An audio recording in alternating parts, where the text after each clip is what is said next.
Mahilda, I think we've got just 2 minutes. I'm just going to give people a little bit of time just to find the room after lunch. Is that okay? Thank you.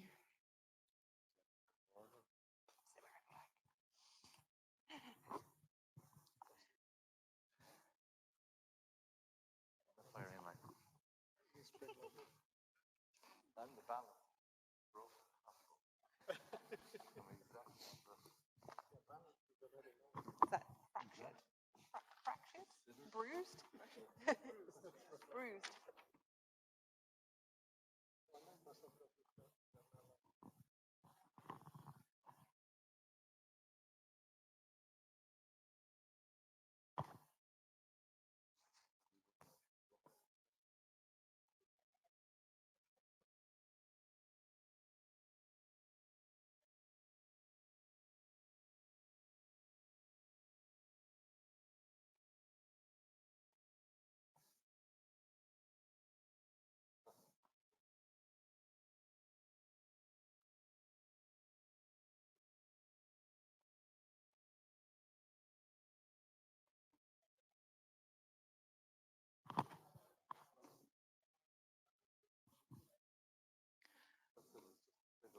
Okay, guys. Are we okay to get started? I'm looking at my technical team.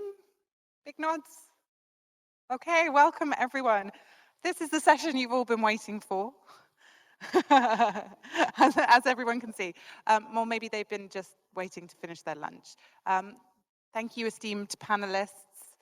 Oh, we've got a few more people entering the room. Welcome, welcome to Is the SDG monitoring framework? Oh, broken. Are you all right to mic yourself up there, Mark? We can share marks. Okay. So the SDGs, I'm sure you're all very familiar with them. They're the flagship agenda of the United Nations. In September 2015, they were adopted by all 193 UN member states. They're a call to action, a rallying cry, as it were, from all countries, poor, rich, and middle income.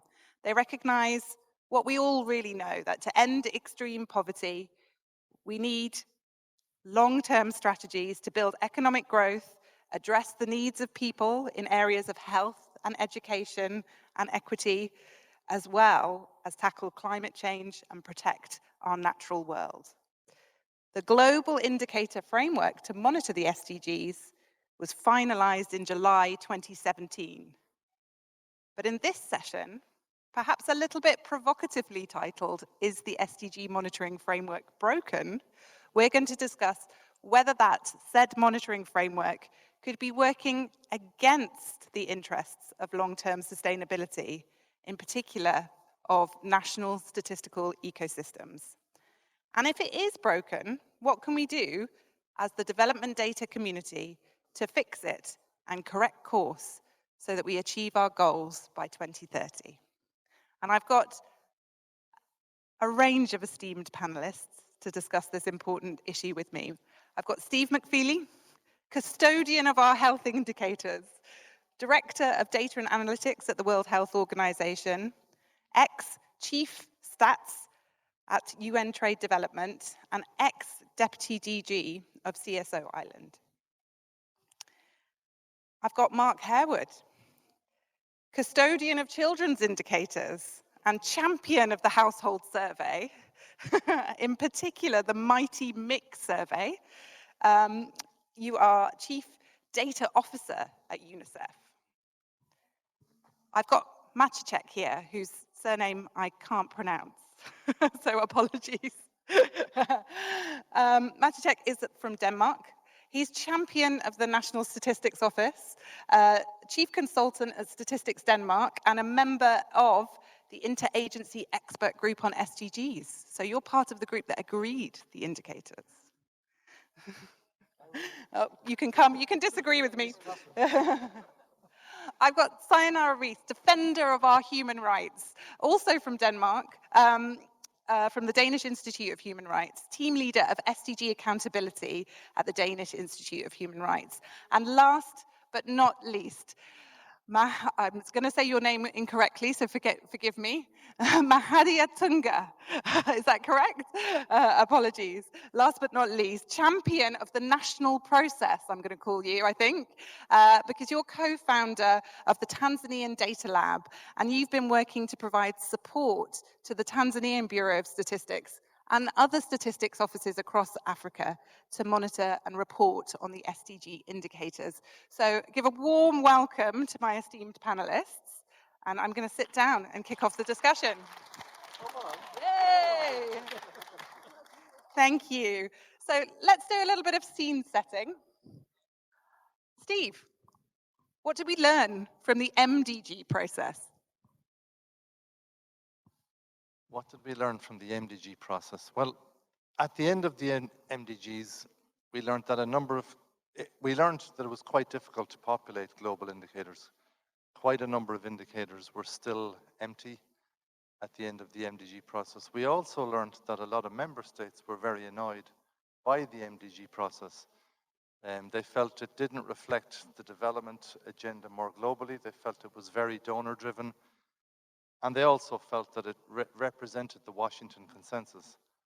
And there was a strong desire to have countries' voices, people's voices represented in anything that followed the MDG. So I think there was technical issues, but I think there was a large level of political dissatisfaction with the MDGs, which really sets the scene then for what happened with the SDGs. So you say there that you learned that you couldn't populate all of the indicators. And so we went from a proposal of having 100 indicators to monitor to over 230.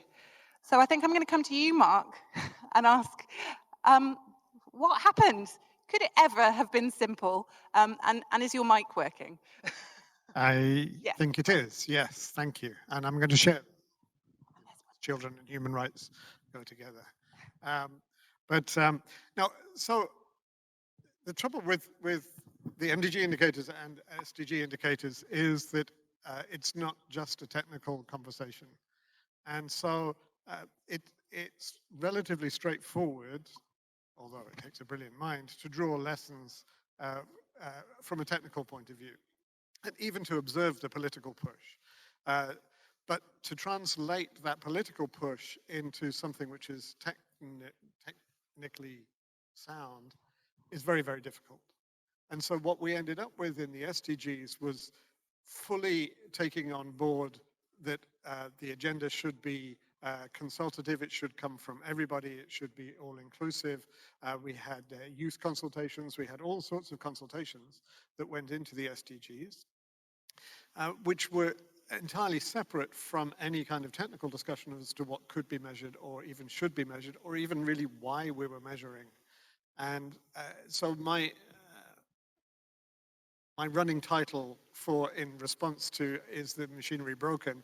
is I think it was misbegotten. I think we set up the SDG monitoring mechanism for more than one reason, and it falls between 2 or 3 different stools because of that. So we're tasked with something that's impossible then from the beginning, perhaps, in particular as statisticians, maybe.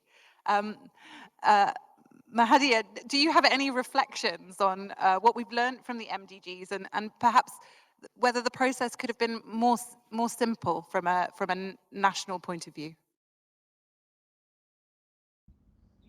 Yeah, certainly. So from my colleagues, I think I would echo that what we have learned from the MDGs is the process was donor-driven, and then it's difficult to track. It was difficult to track some of the indicators. Yeah, so there are lessons that we learned from an MDG, and maybe perhaps if we could capitalize to address them, perhaps the process could have been simpler. For instance, putting the NSS at the center of reporting, coordinating the role of NSO within NSS.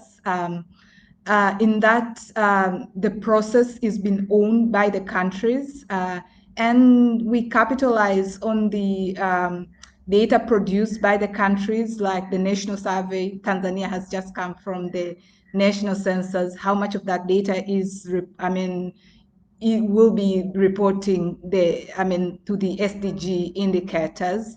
So leveraging those existing system within countries, within NSS, reduce the burdens at the country level. And yeah, so for me, the process could have been simpler if we could have capitalized on what we have learned from the MDGs, and this time around capitalizing the role of NSS, and also reflecting on what it takes for the NSS being able to take lead at the national data. Yeah. Thank you. So there was lots of lessons and the need for the SDGs to be nationally led. So Maciek, I'm going to turn to you. From your point of view, you're an NSO, part of the NSO. You're also a member of the IAEG, and do correct me about my introduction, but who controls SDG data flows? Thank you. This is a difficult role I have to play, because on the one hand, I'm supposed to present NSO perspective. On the other hand, I'm supposed to defend UN perspective. I would more focus on the NSO. Can you hear me? Yep. More on the NSO perspective. I think from my point of view, the politics of this system is a very important aspect. And sorry, just about on my personal feature. I'm not so political correct, and I don't have difficulties in navigating in diplomacy. So please, like, take some kind of reserve You'll for what I'm be saying. a friendly audience, won't you? What I'm saying by politics and statistics, the previously mentioned MDGs, poverty reduction was goal 1 as it is in the current framework. And how is it interpreted? Well, we did half the poverty, the global poverty, by 2015. And then, if you take this country out of the equation, the poverty has not been reduced. So how do you interpret? And from our perspective, there's always this politics that we do not know how to navigate in. And then there is this thing that we partly sarcastically in Denmark call like New York bubble. The world is different in UN General Assembly room and on the ground. So you are, let's say, more willing to adopt glorious visions, but then implementing them is difficult. Final comment on the goals is, what does it mean to achieve a goal? The goal has some targets, and every target has some indicators. And there is no direction on how to weight all those. So this is political consideration from National Statistical Institute angle. About the IAG, this is extremely difficult question, and I cannot answer it. It depends on so many contexts. Sometimes there's voting, sometimes member states. Sometimes the indicators are not relevant for member states, so they react passively to the adoption. Sometimes, a few times in my case, I just gave up because I knew I couldn't pursue my line of arguing. And on the other hand, I will not get extra financing for extra survey in Denmark. So the ideal picture is member states are adopting it. The reality on the ground is different. So I think this is a really interesting reflection point that in some cases you just gave up. Do you think that you, from a relatively well-off NSO, are in a better position to potentially ignore some of the demands that the SDG indicator framework places on NSOs than perhaps countries that are in a more developing context that are needing that funding? Now I will play devil's advocate and defend the UN. That they are living in, they're having different perspective. Like in member states, you are measuring statistically what is needed to be measured. You have some phenomena. I will take Denmark as example, like electrification. Electrification has been concluded in Denmark in 1971. It's not being measured because we know that you plug in and then your phone is charged. UN perspective is different. Then the malnutrition of children. In Denmark, you are supposed to, you have to measure until child becomes one or turns one, and that's it. UN perspective is completely different. So if you take child malnutrition, they ask for interval 0 to 5. We just don't have those figures.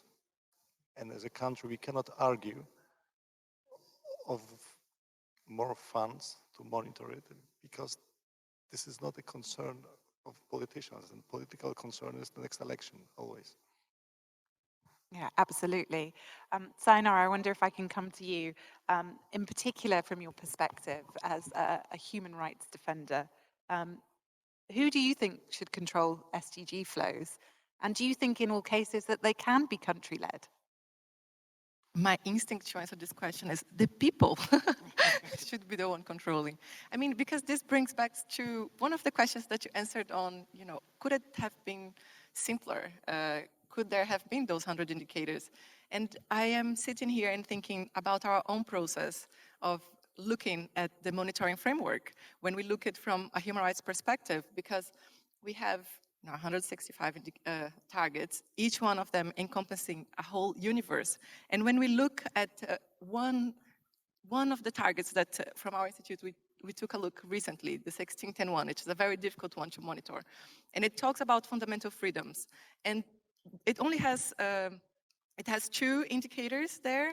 And we thought, wait, but this is not really monitoring it properly. So we started developing indicators to monitor that one target. Anybody wants to guess where we had to stop because we said, okay, enough? It was more than 100 indicators for one target. Because when we actually want to analyze if the fundamental freedoms are in place and protected in a country, you cannot just look at 1 or 2 indicators, right? And I know everybody agrees with that. And I know this is really, really controversial to talk to statisticians and statistics offices who are extremely overburdened with those more than 200 indicators that we have right now. But just to bring this different perspective of, how perspective can be so different when we are looking at the monitoring framework. And if I were to say, answer to the question of, is it broken? It would be more because it's not enough. Because it's not really able to monitor the core of those issues for those people that are affected by them when it comes to education or when it comes to health or when it comes to children's rights and so on. So of course it's a terribly difficult balance to find in this world. But coming to your question of then who should be controlling it, I think it has to be, in a way, a collaborative effort that can take advantage of the extra knowledge that is produced about those indicators as well, and that it can bring things to the table so that we can monitor it from perhaps a more comprehensive perspective, but taking advantage of other resources out there as well to complement those efforts that are being made for statistics offices. And perhaps if one day we manage to take that step, we will be able to have less indicators in the official monitoring framework, because the monitoring exercise will be a much more participatory, much more comprehensive and complex exercise in society with more distributed responsibility as well. Thank you. I wasn't expecting you to call for more indicators. I'll come to the audience in a bit to see what you think about that. But Mark, I can see you wanting to come in. I'm on the metaphorical edge of my seat. And because really, the last 2 interventions highlight a couple of things. One is, should we be having global goals and global targets? Because that's what we're supposed to be monitoring with this. And so that's I suppose, political or philosophical question or something, which then, if that was the point of it, we could work out a much smaller number of indicators, because they're indicators. They're indicating whether we're doing something or not. So we don't try and measure things which are not relevant. And yet at the same time, one of the innovations in the SDGs was to say this applies to all countries. So what does apply to all countries? And then how do we measure that? That would get a much more focused group of indicators.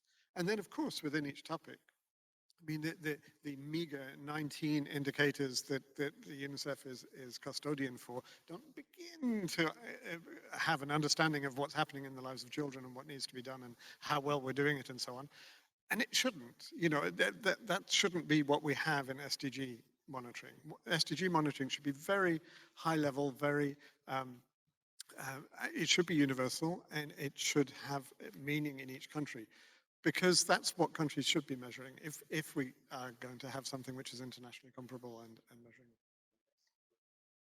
measuring. So do you perhaps think that this idea that the SDGs will sort of accelerate and drive this capacity development at national level is maybe a bit of a mistake then? Can a global framework drive national development of statistical ecosystems? Perhaps I'll come to you, Steve, first, and then you to Mahilda afterwards to answer that one. I don't think it should, personally. And this is back to the discussion we've just had. The SDGs, in a way, are trying to straddle 2 or 3 different masters. And that makes it complicated. If you take that the SDGs are performance metrics, then you only need a small number of metrics. If, as some people now, I've read, there's this argument, you know, that they've bundled the SDG, the indicator framework, into the whole narrative around informing decisions. Personally, I don't think that's what the indicator framework is for. I mean, if I was formulating policy, I wouldn't be using the SDG indicators, because, as Simon says, there isn't enough data on any particular topic, which is why you see all the different agencies have a proliferation of complementary indicators. Because where I used to work in trade, there's one trade indicator. It's not an especially good one. If we were looking at trade, you know, we'd be looking at a completely different set of indicators. So, but it serves the purpose as a performance metric. So it really depends what you want. So if I was looking at capacity development of a statistical system, my starting point wouldn't be the SDGs personally. It would be really around the systems, you know, which is a whole other conversation. It's a much more complicated conversation. And maybe that's why it's convenient for some people to focus on the SDGs, because the conversation we should be having is much, much more complex and much more expensive. So it's easy to blame the SDGs and say, let's focus on that. Let's generate a bunch of indicators, because they think misplaced. It's going to be relatively inexpensive. Very interesting. So, Mahilda, I think I would like to come to you, because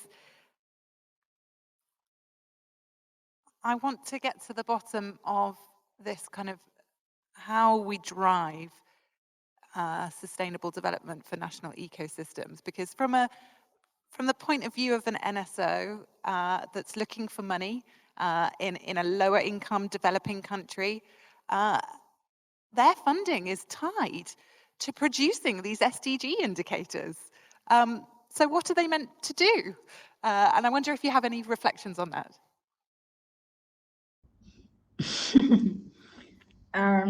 It's a tough one. Just to take you back, in 2016, we conducted, together with Paris 21, mapping of the national development plans to indicators, to the SDG indicators. And we found out other country, it's the NSO was only able to report on about 30 indicators. And so that was, then we began the process of understanding what will take if we want to respond to fill in the gap. So that also had implication, because each indicator, if you you want to collect, that means it's cost associated. So are the countries in position to support and fill in that gaps? And at the same time, we have also a national development plan, as we rightly said, and then we have to report to the SDG, which one should be the priority. So certainly it's a challenge for a country which with their own like plans, reports can report to only 30% of the SDG indicators. That means it becomes a bit of a burden. Yeah, so I will still go back to the same point. We need to find a way to capacitate the national statistical systems and coordinate the role of NSO in a sense that while these data could have other ways of responding to, like what currently is being done, estimating some of the data with imputed values, right? But then, is this process transparent? That's the other thing. Could we go back to the NSS and build capacity in such a way that the process is more sustainable? They are able to drive the process and fill in that gap, and also determine, of course, cannot fill at this point. It's difficult to fill on all the 231 indicators, but then how should we, what indicators should be prioritized? It's also quite complex because of various issues. So yeah, building the capacity of the NSS is key, but is key in a sense that if we want this process to be sustainable, we need to think of a sustainability vehicle in place. And I feel like the sustainability vehicle is the coordinating the role of NSO, but also not leaving the subnational, because at the country level also there are also other issues, because we know the data is coming at the subnational level, and to what extent the subnational has been empowered to produce the quality data. That's also another challenge. So you see that at the national level, there is gap between subnational and the NSS. The data reported by NSS sometimes, oftentimes not owned by, the subnational where the data came from. And then when we talk about the global SDG database and the NSO, you also see the same challenges. So there's no also that ownership of the country data to the data that is being reflected at times at the NSO, at the national, the global database. So yeah, I feel like the coordination is key in this process. The coordination is key, building the capacity so that the process is owned by the NSS. At the same time, finding a transparent mechanism that will drive that trust, and as well as the ownership. And I feel if that is being done, it in a way create the sustainability vehicle. Try to, as much as possible, consider on how the capacity, especially for the low income countries, how can the capacity be built so that this data, the process is owned. Yeah. Thank you. Thank you. And it seems to me you're reaching, surprisingly, a little bit of consensus that actually the countries shouldn't be producing data for all of these 300? No, I've just added 100 indicators, apologies. Shocks there. I added in your extra 100. Should countries be attempting to produce all 232 indicators? And should we be asking them to do that? Reflections? Yes? No? I think, sorry. No, please go ahead. Yeah, I think countries shouldn't be kept into pressure to produce the 2 and 31 indicators. Not it's a lot, but then also countries have national also priorities, so we need to strike a balance towards that as well. Thank you. Maciek. Yes, thank you. Well, you can bring horse to the water. You can require, you can ask countries to monitor whatever, but the simple answer is they will not. The countries will not. Denmark will not monitor mountains on the just simple geographical reason. And other countries will not monitor water or fish stocks. That's how it is.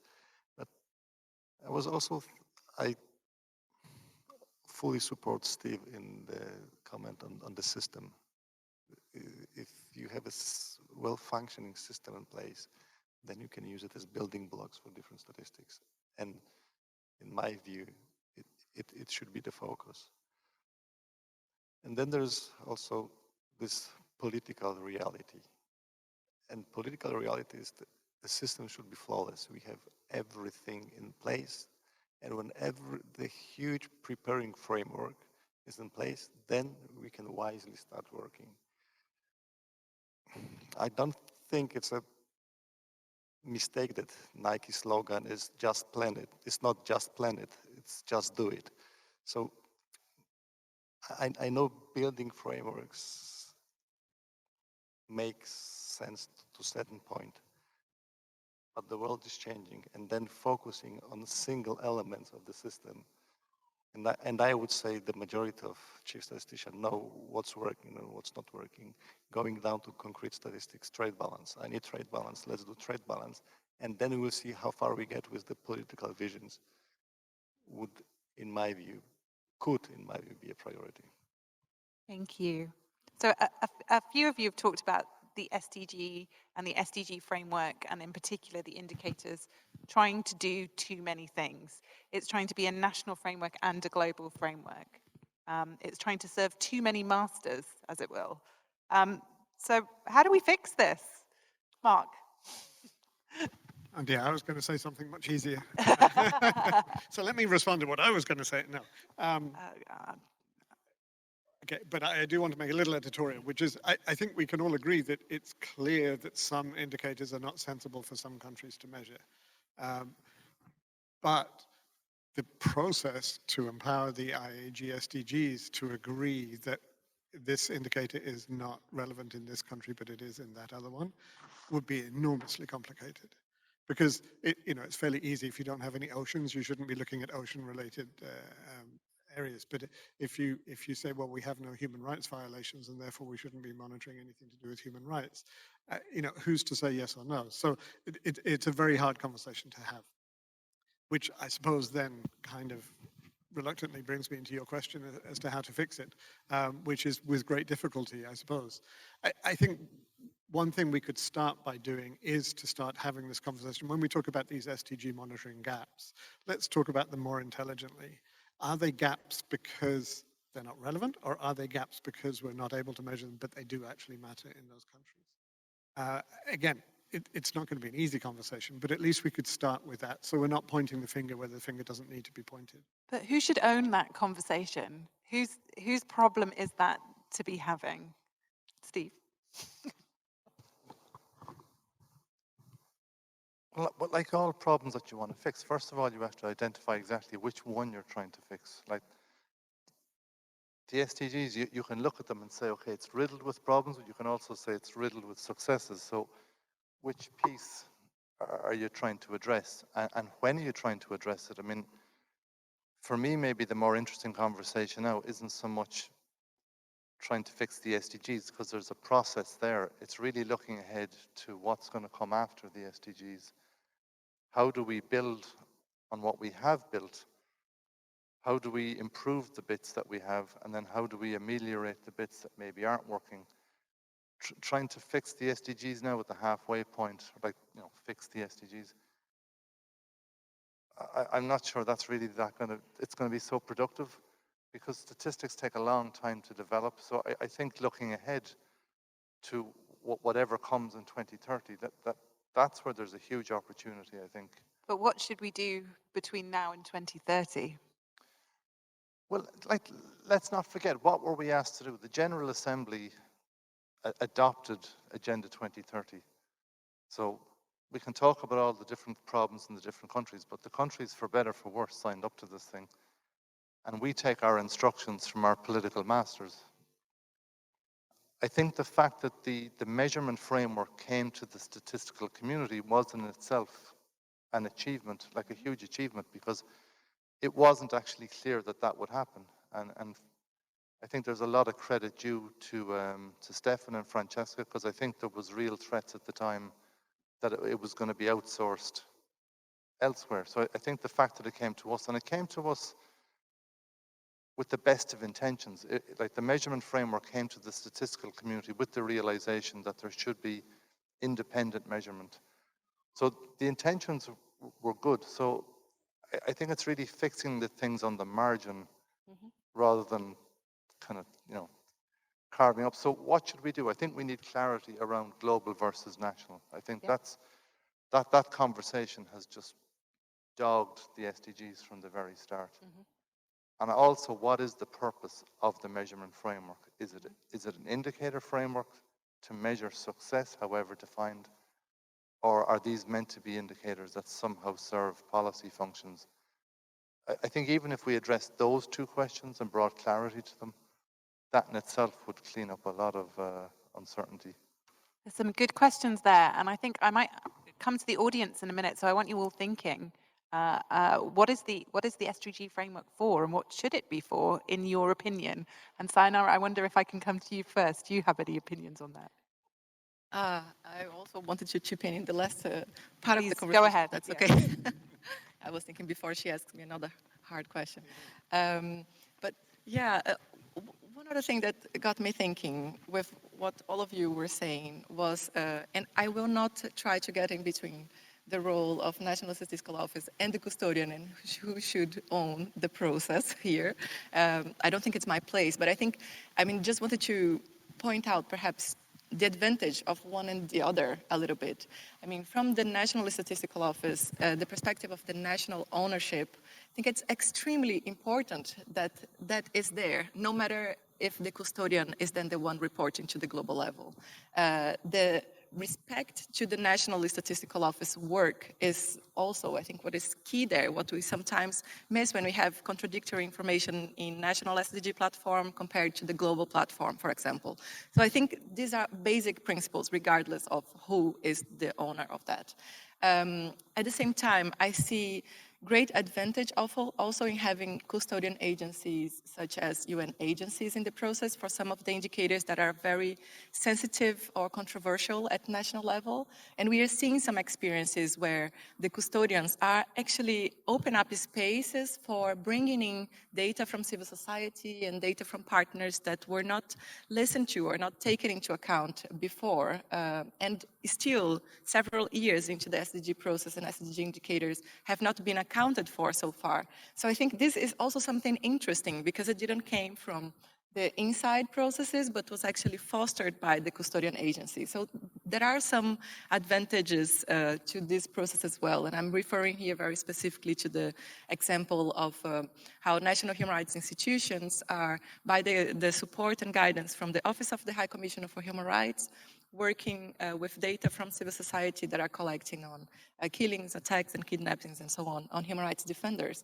So that's one critical advantage. And they are also, in that process, the custodian serving the role of bringing national institutions together to work on those issues. And perhaps that wouldn't have been there, wasn't it, for the custodian in that one role. So just to, yeah. Thank you. Does anyone on the panel want to reflect on any of those points, Maciej and Steve? I have just a very brief comment on 1610.1, which is number of killings of journalists, NGO, trade unions, human rights defenders. This is actually one of the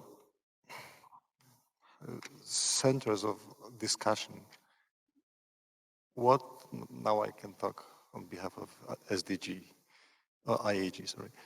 Uh, the, the dilemma we are facing is we have a crucial political issue, but we have no figures behind. What do we do about it? Do we try to fill it with figures, or do we just abandon it and find another indicator that maybe has figures, but it's not like nailing the question? And this will be one of the important parts of the discussion on the indicator revision in the coming years. Yeah, just to build on what was said, I mean, I think it's a slightly false dichotomy, the them or us. Like, I think the custodians and the member states work on balance very closely together. Our objectives are slightly different. So the national agency is producing estimates for the country. Our job then is to produce globally comparable estimates. And that does require amendments to statistics sometimes. There's a number of reasons. Member states are well familiar with them. But on balance, I think the IAG mechanism has worked very well. It began a bit bumpy, but I think over the years, the relationship between the custodian and the member states has improved enormously. And I think there is a common purpose, even though at times maybe the political class doesn't understand what the common purpose is. So I think the them and us sometimes, it doesn't fully reflect kind of the good collaboration that does exist. Well noted. Mahilda, do you have any reflections on that, on this dichotomy between the global custodian and the national ownership? And I know we have some representatives from NSOs in the audience, so perhaps I can come to you after Mahilda's had a chance to reflect on that. Yeah, so I also support previous speakers in a sense that the roles were clear in the 2015. So who should own the process? It's the collective ownership, because the process itself calls for collaboration in responding. There are indicators that directly can be reported by the NSS, and that's where we should capitalize the role of NSS, but also we understand the role of custodian agencies as well. So so for me, I feel like this calls for collaboration and understanding the role of each of the actors in the framework and their roles to be capitalized. Yeah. Thank you. And it seems like we are in agreement that there is an absolute role for a custodian agency or upholding frameworks and the methodologies. And you're agreeing the methodologies at a global level that are then monitored at the national level. It seems that we're in agreement that actually some of the SDG indicators just simply aren't relevant for all countries, and that's one category. But there is another category where perhaps a country is reluctant for some reason to produce the indicator, and there is absolutely a role for a regional agency there. So lots of disagreement, but our research that we've done with national stats offices has shown there is a lack of communication between the NSO and the custodian agency. And I was just, we've got an esteemed colleague in the audience, the Director General from the Somali Stats Office. And I was wondering if I could be cheeky and bring you up and see if you have any reflections on this topic, sir.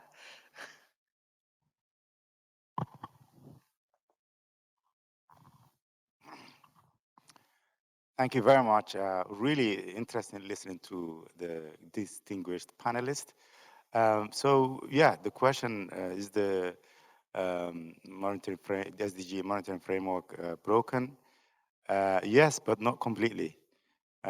So for instance, I think we're trying to attain or the report on the SDG Tier 1 indicators. Somalia submitted it is first voluntary national review of the SDGs last year. And we were able to complete 54% of the tier 1, and we're aiming for the next one at least to have 100%. And so in terms of those tier 1 indicators, they sort of reflect our development goals generally. I understand Denmark for Denmark is obsolete for some of them, and hopefully we'll get there too. But what is actually challenging is that two aspects actually that were covered in the report. So one is the data collection and disaggregation, and availability actually of that data is one key challenge.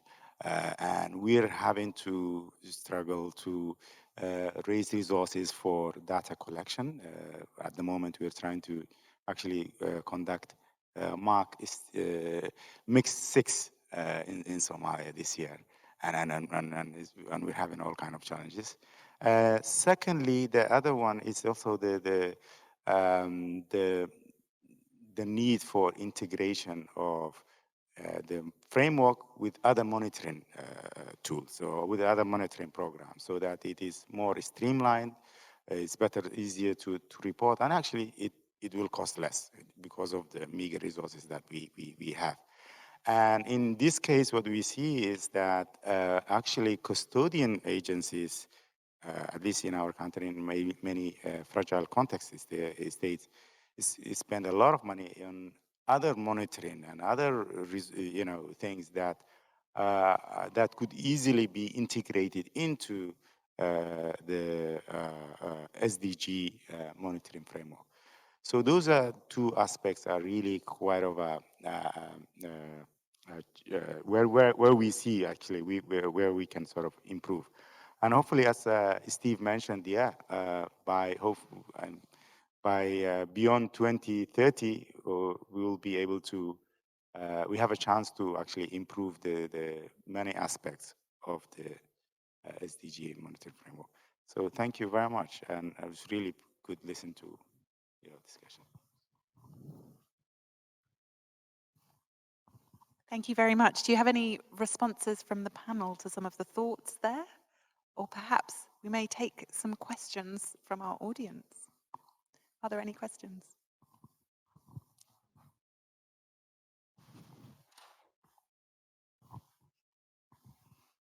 Yeah. Hi, my name is Peter. I speak on behalf of civil society in this case. So for me, it's a bit difficult to go into the question of global custodian agencies versus National Statistics Office, because when you're outside the statistical system, it's a bit hard to answer. But I would like to refer to 2 or 3 things that have been said. One by our fellow virtual speaker, namely the issue of collective ownership of this process. And the other thing, also referring back to what Maciek said at the beginning, learnings from the MDGs, talking about averages. In 2015, the goal to reduce poverty by half has been achieved. If you would take out our host country, that probably wouldn't have been made. And from civil society, one of the key criticisms from the beginning was always that the MDGs were a fight towards increasing the national average, but it ignored the situation of vulnerable groups in society. Groups that are hard to reach, refugees, homeless people, sex workers, a lot of communities that are usually dropping off the radar in the statistical system. And although that realization has been made and has been also reflected in the post-2015 process leading to the SDGs, there is no mechanism in place that ensures when data is produced that all of these groups are actually covered in the data that is being produced. And I think that's, if you talk of the SDG monitoring framework being broken, I would say yes and no. Again, it could be improved. And for me, it's not a question of how many indicators there are or if all countries should be forced to measure all indicators or not. It's more the question that a mechanism should be in place that all parts of society are actually measured and reached through this process. And that brings back to the other point of collective ownership. I think it's not only between the NSOs and the global custodian agencies. You have to bring in other actors into this process who also can provide data. And there should be mechanisms in place how this can be done. And this can be, yes, civil society and civil society data, but we're also having geospatial data, all kinds of big data that could help in this process. So I think when there is a good mechanism in place, we could already improve the existing indicator system without adding or reducing 100 indicators from it, and we would achieve more. Thank you, Peter. Perhaps we could take a few more questions. There are lots of hands being waved. Yes, sir, we will come to you. We'll take the lady at the back and then you here. Thank you. Hi, I'm Mariana. I'm part of the initial IAG members that defined the indicators. Welcome. Thank you. I just wanted to say, read just a small part of the agenda. The agenda starts, we, the heads of state and government of high represented, meeting at United Nations headquarters in New York from the 27th September 2015, have decided today on the new Sustainable Development Goals. The reason I'm reading this is to say that it is not a UN agenda. It is a member states agenda. It's agenda for all of us. The UN has a very important role, yes. Now I'm working as UN, but going back, the UN has a very important role. The reason we say custodians and we don't say owners of the indicators is because we are only granted a custody of the indicator because someone has to take care of the indicators. All the indicators were developed with, after they were defined, with a lot of consultation, a lot of support, Denmark in some indicators, Canada, I don't remember, Somalia, but the member states helped and in some indicators even led this framework. So going to initially the question, is the framework broken? It's not broken. It has flaws, but we have to think two things. We either want a comprehensive framework that measures everything, or we want consensus. We cannot have consensus for everything. We have this agreement, the political agreement of what were the goals, what are the targets. We try to define the indicators that are going to respond to the targets. We try to respond to several needs. Some indicators are better, some need a little bit more work. But if the framework is broken, it's not broken at all. And we have made impressive achievements. SDG 16 did not exist in the official statistics. We have at this moment 40% of the member states measuring. Going from 0 to 40% from 2015 to present is a major success, even if we were talking very few. And it's not for a lot of the indicators, it's not the agencies going to the member state to say you have to measure. It is the agencies contacting the UN and say, I want to measure. Because it is voluntary. That's a very important part of the framework. It is voluntary. So it's the member state that decide, I want to put this on my national development plan, or I don't want it. Is it relevant or is it not relevant? So that's my small point. Thank you very much. Thank you. And I think we've got one more comment down here. Perhaps two, were there? Good afternoon. I'm data officer from the resident coordinator office in Tajikistan. I just wanted to say that the main principle of SDGs is leaving no one behind. And if there are some indicators that aren't reported, maybe there is a time to make kind of a revision, to make a course correction. Maybe something went wrong. And if these indicators are not reported, then those people are left behind. We are just in the middle of the implementation of the Agenda 2030. So as in every program strategies we implement, we do have kind of a midterm review. Maybe this is a time to make a revision and see who are those left behind and make sure that they are really not left, that we do something to make sure that they are measured. Thank you. Thank you very much. And then down here. Thank you. Sorry, I just would like to share my opinion and probably ask some question. because this topic is very interesting. Yeah, I, I I am from RCO, Resident Coordinator Office Indonesia. Yeah, based on my reflection, supporting the government regarding the data. Uh, I think that there is some inconsistency about the role of the UN as the custodian, because we have global custodian, right? That responsible for the specific goal, specific indicator for the data.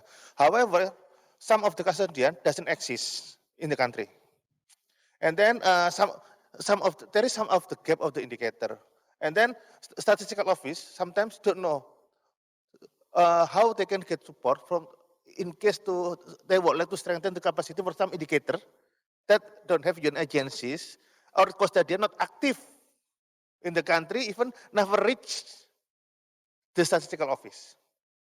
That is the main issue. And in the country level, some agency aware of their role as custodian, but not all agency aware of their role. Only some of the agency that actively working, supporting the government in the data strengthening, in SDG data. But some other custodian don't have specific activities, specific, even if there is a data gap. So we also need to reflect ourselves as the UN, how we can work together with different agencies, with different custodian, and then how custodian in the global level can work together with the partner in the national level, even if there is no presence of the agency in the national level. Something that we need to reflect. Thank you. Thank you so much. And I'm going to reflect back because we're rapidly running out of time. So I'm going to ask for final reflections from my esteemed speakers here on the stage and online to either answer some questions, reflect on that, or perhaps answer this final question. Should we be just decoupling statistical capacity development from the global framework? Because actually they're trying to do two different things. Mahilda. Mahadia, sorry. Can we please go to you online first for your final reflections? Yeah, thank you. For my final reflection, I would just want to echo what I said earlier. Collective responsibility, corrective roles, and capitalizing on the role of each actor. There was a speaker from the audience mentioned on the role of CSOs in the framework, in the reporting framework, the role of custodian, as well as the role of NSO. Also, the process should be as transparent as possible so that there is a trust in the process as well. So for me is that collective responsibility. And I like one of the audience said that we should leave no one behind in the process. Yeah, definitely. Thank you. Thank you so much. Maciek, perhaps I can come to you first. Thank you. I will be happy to leave the question about custodian agencies to custodian agencies. I will focus very briefly on leaving no one behind. This is extremely difficult item to measure. I will take it a little from the Danish angle. If we take illegal immigrants, that definitely are someone who are left behind. We just cannot capture them. You need extremely extensive surveys in order to capture those groups, and they're not interested in being captured because then they don't want. Yeah, both, both. Then you have also question of people with disabilities. Again, challenging. Actually, there's no clear definition as who are people with disabilities? Where do you start? Where do you end? There is work going on solving this issue about your role. Of course, it is welcome, but is the wrong word here. It is welcome, but we are still under statistical framework, and we have to deliver data that is standardized, approved, comparable, and all the things. So if you can work some way to cooperate, of course, statistical offices would be, my guess, would be happy. And then the UN is starting with many initiatives on citizen-generated data. and probably they will eat somewhere. So the issue is very difficult. Hopefully it can be measured at some point. Thank you. Steve. I'll respond to Peter and Marianne kind of in a way by looking at a failure and a success. So from a statistical point of view, I think probably the biggest failure of the SDGs has been inequalities. I think given all the indicators we have, the one piece that we singularly failed to capture was the move away from averages and to look at distributions. And I think that that's been a real shame. On the other hand, a huge success has been the extension in the production boundary of statistics. We began with 80-something tier 3 indicators. So the amount of topics now that statistical offices weren't involved with 7 years ago that they now are is really incredible. And it's really incredible when you think about the topics, because you realize that the UN, the international community, has been discussing topics for years and years and years without actually knowing what they were talking about. They didn't have any conceptual framework. So something like South-South cooperation, BAPA was agreed 40 years ago, and it's only this year we've agreed what that actually means. I mean, that's progress. Thank you. Thank you. Sayonara, quickly, I'm getting signs flashed at me, I'm afraid. I'm sorry to rush you. Sure. I really like the direction that the audience has taken the discussion. And I think that connects with your question also, Claudia. Should we detach a bit the national from the global? And I mean, it's difficult to answer with yes or no, but I think I go with what Mariana was saying, you know, of the advantages of having a global process that can that aimed, as the SDG did, including the SDG indicator framework, to be so ambitious and more ambitious than everyone from the beginning knew it would be possible to achieve, was the push that it gave for those processes to start at national level. And even if at the end of 2030, we don't manage to get all of the indicators monitored with data across the globe, we will have made extremely important progresses, including on indicators that are really, really hard to measure and with which we are still struggling to obtain any data. So I think I would be afraid of this detachment, because I think the global also brings a lot of lessons and pushes to the global, to the national level. But the point that I also wanted to leave here today is that I am always amazed by the missed opportunities that we have in the way that we work with the 2030 agenda. It was made as an agenda from the people to the people, and to be a collaborative effort, both in the implementation and in the monitoring. And it's very express in the way it mentioned that. And we are still learning now, 7, 8 years after, that we should open up to more collaboration on that, to fill those data gaps. So, thank you. Yeah, okay. Mark, All right. final word. If I use 2 microphones, then I can speak twice as fast. So that's a measurement issue. So 2 things. One, should we decouple statistical system strengthening from the SDGs? I don't think so. But it's much more important to be building national capacity for national monitoring than it is to be building national capacity for international monitoring. And that really connects also to this leave no one behind issue. Leave no one behind is very hard to measure in globally comparable indicators, but it's really important to measure nationally. So are we going to be able to measure the situation of children who live and work on the street? Yes. Are we going to be able to do that in an internationally comparable way? No. So it's a different question.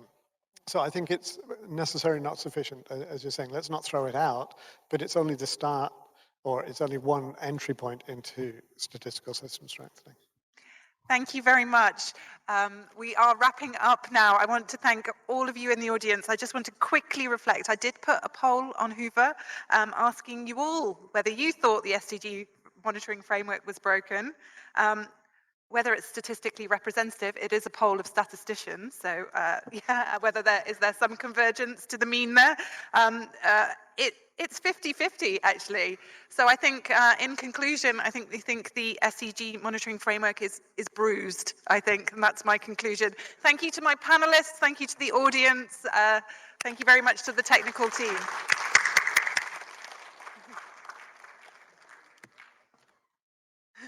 Thank you.